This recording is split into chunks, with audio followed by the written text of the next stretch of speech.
UN ने क्या Russia के खिलाफ नहीं बोला? यूएन ने क्या इजराइल के खिलाफ नहीं बोला?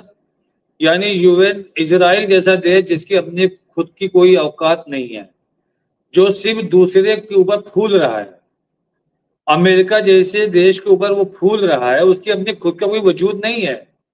मैं दावे से कह सकता हूँ अमेरिका सर से हाथ हटा ले, एक हफ्ते में आप नक्शे में ढूंढिएगा इजराइल है कहाँ पर। इसी तरह से यूनाइटेड नेशन की अब आज के जमाने में देखा जाए तो हैसियत कुछ नहीं रही है भाई। जब यूनाइटेड नेशन के जो जनरल सेक्रेटरी हैं, जब उनको भी मनचाही जगह पे वो नहीं जा सकते, बस सारा दबाव क्या है, बस ईरान पे सैंक्शन लग जाए, ईरान पे ये हो जाए, ईरान ये ना करे, ईरान वो ना करे।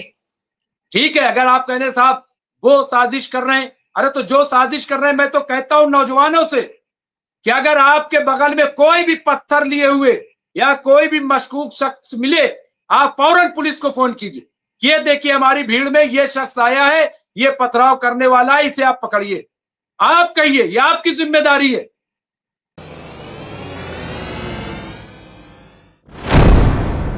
तो यहाँ पे देखिए बड़ी खबर इस वक्त की आ रही है, और वो ये कि जिस तरह से आप देखिए हम लोग यूएनओ के सिलसिले में बात करते थे, यूएनओ के बारे में बात कर रहे हैं, ये बड़ी खबर यहाँ पे आ रही। यहाँ पे अक़वाम मुत्तहिदा यानी संयुक्त राष्ट्र की शक्ति पर ताकत को लेकर के अब घमासान हो गया है।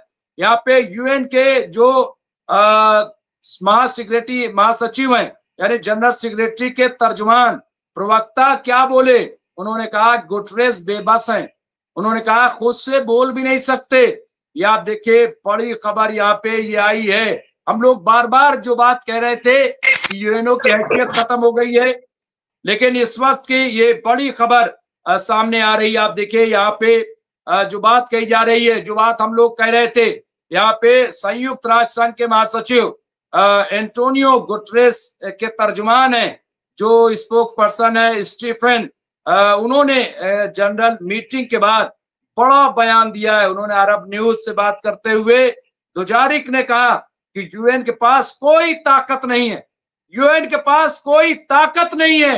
ये आप देखिए बहुत बड़ा बयान आया, और जो बात हम लोग कहते थे ये शक्ति विहीन संगठन है, और ये TV9 भारत हमारे यहाँ उसने पूरे बयान को यहाँ पे ये दिया है। आप देख सकते हैं कि ये बहुत बड़ा बयान है, बहुत इंपॉर्टेंट बयान यहाँ पे ये दिया गया है, और मैं वो बयान पूरा आपके खिदमत में पेश कर रहा हूं। ये आप देखिए कि कहा क्या है, यूएन के पास कोई ताकत नहीं है। उन्होंने कहा कि ये एक शक्ति विहीन संगठन है, यानी जिसके पास कोई ताकत ना हो। इसके महासचिव चाह करके जनरल सेक्रेटरी चाहते हुए भी कोई फैसला नहीं ले सकते, कोई फैसला नहीं ले सकते।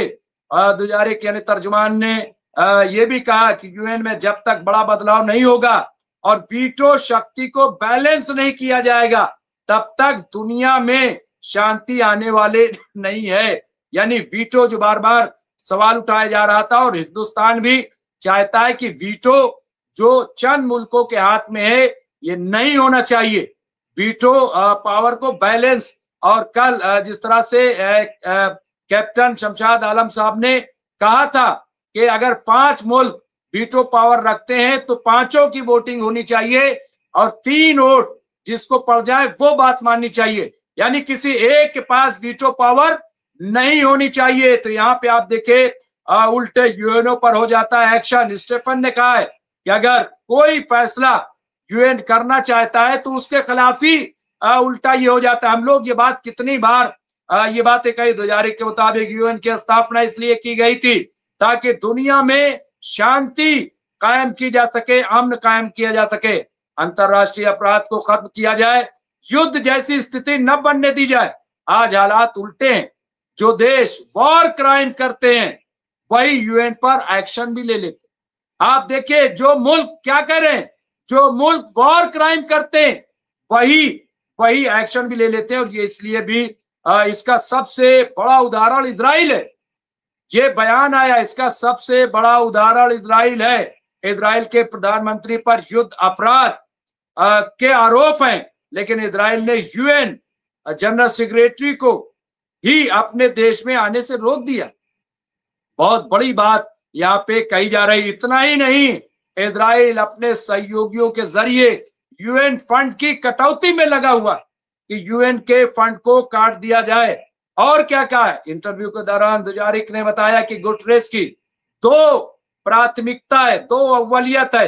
एक तो जिन जगहों पर जंग चल रही है उसे किसी भी तरह से कूटनीतिक दबाव के जरिए ही खत्म कराया जा सके। इस काम में अब तक गुटरेस को सफलता नहीं मिल पाई क्योंकि उनका कुछ चलता ही नहीं। दूसरा, उन्होंने कहा संयुक्त राष्ट्र संघ में अमूल चूल परिवर्तन किए जा सके। गुटरेस पहले भी भारत, ब्राजील और अफ्रीका के किसी एक देश को यूएन के अस्थायी मेंबर बनाने की वकालत कर चुके हैं। दुजारिक के मुताबिक कोई भी सुपर पावर इसे होने नहीं देना चाहते। अगर इसमें बदलाव नहीं किया गया तो आने वाले वक्त में इस संस्था पर कोई भरोसा नहीं करेगा, कोई यकीन नहीं करेगा, इसकी कोई बात नहीं सुनेगा। ये संगठन उद्देश्यहीन यानी बेमकसद हो जाएगा। यहाँ पे देखिए, अमेरिकी राष्ट्रपति डोनाल्ड ट्रंप ने बड़ी मीटिंग में यूएन की खिंचाई की थी। ट्रंप का कहना था कि यूएन जंग रोकने की बजाय सिर्फ लेटर जारी कर देता है, लेटर से कोई जंग नहीं रुकती। इसके लिए प्रयास करने पड़ते। सवाल ये है कि यूएन करे तो करे क्या? क्या यूएन जो है वो जंग रुकवाने के लिए फौज भेज दे, और भेजे तो कैसे भेजे? आप वीटो लगा देते, आप जो है मजबूर कर देते। ट्रंप ने आगे कहा जो काम संयुक्त राष्ट्र संघ को करना था उसे मुझे करना पड़ रहा है। यूएन अपना एक काम ठीक से नहीं करता। अब सवाल ये है कि करे तो करे कैसे? मैं फिर लौट करके आ रहा हूं। मैं आऊंगा, हमारे साथ राशिद रिजवी साहब भी जुड़ गए, उन्हें भी स्क्रीन पर ले लेता हूं। मैं इस्तकबाल करता हूं। लेकिन जिस तरह राशिद रिजवी साहब आपने भी सुन लिया होगा, यूएन को लेकर के बात हो रही है। यूएन के जो सेक्रेटरी जनरल है उनके स्पोक पर्सन कह रहे हैं, स्पोक पर्सन का ये बयान आया है कि उनकी कोई बात ही नहीं सुनता है, बेहैसियत हो गया है। ये बात हम लोग कब से कह रहे हैं। उन्होंने कहा कि जो क्राइम कर रहे हैं, जो क्राइम वॉर के मुजरिम है, वही उल्टा कार्रवाई यूएन पे करने की बात कर रहे हैं। जी राशिद रिजवी साहब, यहीं से शुरू करते हैं, फिर आएंगे हम, फिर रेशमानी साहब। जितने भी विकसित देश हैं उनके ऊपर यूएन का कोई कंट्रोल नहीं है। यूएन के आदेश सिर्फ थोपे जाते हैं छोटे मुल्कों पे। अगर वो छोटे मुल्क आपके बांग्लादेश होंगे, वो छोटे मुल्क आपके नेपाल होंगे, तजाकिस्तान है, कजाकिस्तान है, तो ये जब छोटे छोटे जो देश है या अफ्रीकन देश हैं, अगर यूएन में उनके लिए कोई आदेश पारित हुआ है तो ये बड़े देश उस आदेश को उनको पर थोपेंगे, इम्प्लीमेंट करवाएंगे। लेकिन जब यूएन इनके खिलाफ बोलेगा तो इनकी सेहत पर कोई असर नहीं है। यूएन ने क्या रशिया के खिलाफ नहीं बोला? यूएन ने क्या इजराइल के खिलाफ नहीं बोला? यानी यूएन इजराइल जैसा देश जिसकी अपनी खुद की कोई औकात नहीं है, जो सिर्फ दूसरे के ऊपर फूल रहा है, अमेरिका जैसे देश के ऊपर वो फूल रहा है, उसकी अपनी खुद का कोई वजूद नहीं है। मैं दावे से कह सकता हूं अमेरिका सर से हाथ हटा ले, एक हफ्ते में आप नक्शे में ढूंढिएगा इजराइल है कहां पर। तो ऐसे देश अगर ये कहते हैं कि यूएन के जनरल सेक्रेटरी को मैं इजराइल में घुसने नहीं दूंगा, तो इससे ज्यादा बेइज्जती कुछ है ही नहीं यूएन की। यूएन की अपनी, यूएन का अस्तित्व को ये लोग आईना दिखाते हैं। चाहे फ्रांस हो, जर्मनी हो, ब्रिटेन हो, अमेरिका हो, इजराइल हो, चाइना हो, रशिया हो, ये जितने भी बड़ी कंट्रीज हैं, इनके नजर में यूएन कोई अहमियत नहीं रखता है। बस यूएन में एक भीड़ लगती है, अपनी बातें कहते हैं और निकल जाते हैं। और ये जो वीटो वाला सिस्टम चल रहा है यूएन में, तो जितने भी अस्थायी सदस्य हैं वो बैठ करके एक प्रस्ताव पास कर ले कि 5 वीटो पावर हैं। कोई वीटो तभी माना जाएगा जब 5 में 3 की एक मत होगी। इसी को लोकतंत्र कहते हैं। 51% जिसके पास वोट होते हैं, 51% जिसके पास सीट होती है, वो सरकार बनाता है। इसी को डेमोक्रेसी कहते हैं। तो ये डेमोक्रेसी यूएन में होनी चाहिए। अगर यूएन में एक आदमी आकर के वीटो लगा देता है, पाकिस्तान के खिलाफ भारत जाता है तो चाइना वीटो लगा देता है, इजराइल के खिलाफ दूसरे देश जाते हैं तो अमेरिका वीटो लगा देता है, तो ये तो तानाशाही है। एक को अधिकार नहीं होना चाहिए।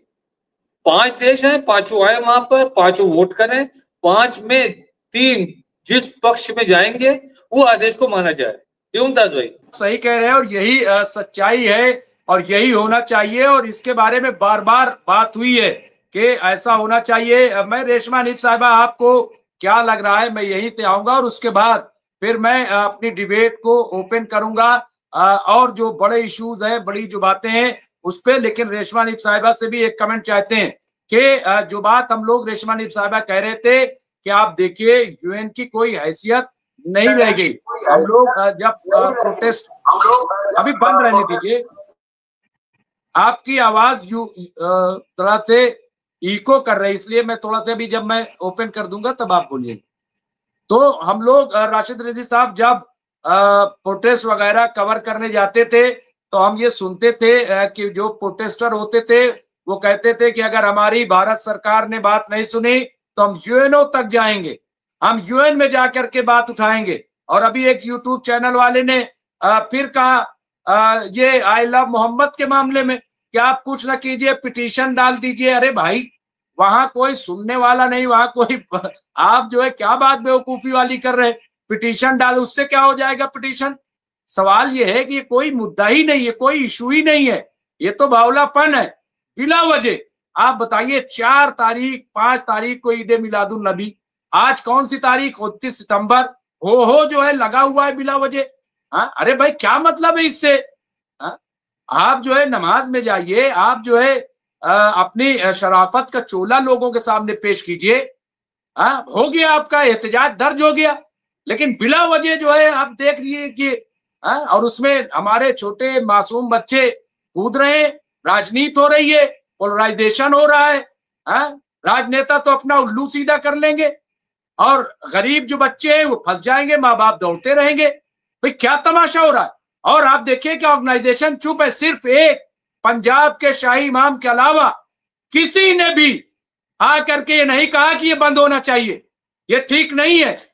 आप पोस्टर लेकर के भाई ये क्या हो रहा है? हो गया, आपका एहतजाज दर्ज हो गया, बहुत अच्छी बात है कि आपका एहतजाज जो है वो दर्ज हो गया। लेकिन आप हर रोज किसी गली से लेकर के निकल पड़ रहे हैं, ये बंद होना चाहिए। मैं अपील कर रहा हूं तमाम मुल्क के लोगों से कि ये ठीक नहीं है, ये ठीक नहीं है, इसलिए इसे रोका जाना चाहिए। हो गया ये बहुत ठीक है। अगर आप कहने साहब वो साजिश कर रहे हैं, अरे तो जो साजिश कर रहे हैं, मैं तो कहता हूं नौजवानों से कि अगर आपके बगल में कोई भी पत्थर लिए हुए या कोई भी मशकूक शख्स मिले, आप फौरन पुलिस को फोन कीजिए, ये देखिए हमारी भीड़ में ये शख्स आया है, ये पथराव करने वाला है, इसे आप पकड़िए। आप कहिए, ये आपकी जिम्मेदारी है, क्योंकि आप फंसते हो।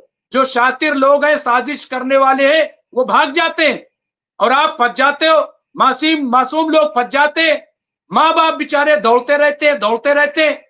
ये क्या हो रहा है? इसलिए यूएन की बात की, यूएन में जाकर के, अरे कौन सुन रहा है यूएन में? यहां गाजा में कत्लेआम हो रहा है। यूएन जो है 180 मुल्क है, भारत भी उसमें शामिल है, कह रहा है इसे रोक दो, इसे खत्म कर दो। अरे भाई इसमें आओ, तो रियासत की बात, उसको तो कोई सुन नहीं रहा। 180 मुल्क चीख रहे, आप कह रहे हो पिटीशन जारी कर दो। ये अहमकाना बातें जो है नहीं करनी चाहिए। हमें खुली आंखों से चीजों को देखना चाहिए। रेशमा हनीफ साहिबा, ये बहुत बड़ी बात है अगर यूएनओ के जनरल सेक्रेटरी के स्पोक पर्सन ये आके कहें कि इसकी कोई हैसियत नहीं बची। रेशमा हनीफ साहिबा आ रही। अच्छा, मुझे ये कहना है कि जब लीग ऑफ नेशन बनाया गया था, वो भी उसका भी मकसद यही था लीग ऑफ नेशन बनाने का, कि युद्धों से जब सब थक चुके थे तो लीग ऑफ नेशन बनाया गया था। लेकिन उसके बाद भी जब लीग ऑफ नेशन बना और वो भी असफल रहा युद्धों को रोकने में और दुनिया में शांति स्थापित करने में, तो फिर वो भी लीग ऑफ नेशन फेल हो गई। इसी तरह से यूनाइटेड नेशन की अब आज के जमाने में देखा जाए तो हैसियत कुछ नहीं रही है। भाई जब यूनाइटेड नेशन के जो जनरल सेक्रेटरी हैं, जब उनको भी मनचाही जगह पे वो नहीं जा सकते, बस सारा दबाव क्या है, बस ईरान पे सैंक्शन लग जाए, ईरान पे ये हो जाए, ईरान ये ना करे, ईरान वो ना करे, बाकी और जहां पे डेमोक्रेसी है, मुझे तो ये कहना ये तो बड़ी खतरनाक चीज हो गई है अब, क्योंकि डेमोक्रेसी की आड़ में बहुत कुछ ऐसा किया जा रहा है जो कि नहीं होना चाहिए। अब कुछ देशों में ऐसा भी होता है, मैं नाम नहीं लेना चाहूंगी वहां का, कि लोअर कोर्ट, सेशन कोर्ट भी ऐसी सजाएं दे देते हैं बिना किसी दबाव के बड़े बड़े नेताओं को। और देशों में, कुछ देशों में ऐसा होता है कि सुप्रीम कोर्ट तक भी कब्जे में आ जाता है, उससे भी कुछ नहीं हो पाता है। तो यही हैसियत अब यूनाइटेड नेशन की भी बची है कि वो अमेरिका के दबाव में। और रही बात वीटो पावर की, तो ये तो सच है, वीटो पावर तो भाई ऐसा होना चाहिए कि अगर कहीं पे कुछ गलत हो रहा है तो उसको रोकने के लिए वीटो का यूज करना चाहिए। अब तो लोग मर रहे हैं, भूख से तड़प रहे हैं, प्यास से मर रहे हैं, भूख से मर रहे हैं, तो उस पे वीटो किया जा रहा है। तो ये तो बहुत ही गलत बात है ना।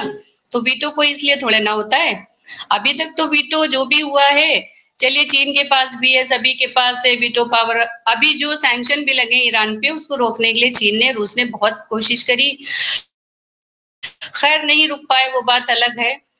लेकिन ये थोड़ी सी मुख्तलिफ बात हो गई है। मैं मुद्दे पे आना चाहूंगी। यूनाइटेड नेशन ऑर्गेनाइजेशन, जिसकी स्थापना 24 अक्टूबर 1945 को इसलिए की गई थी कि लोग थक चुके थे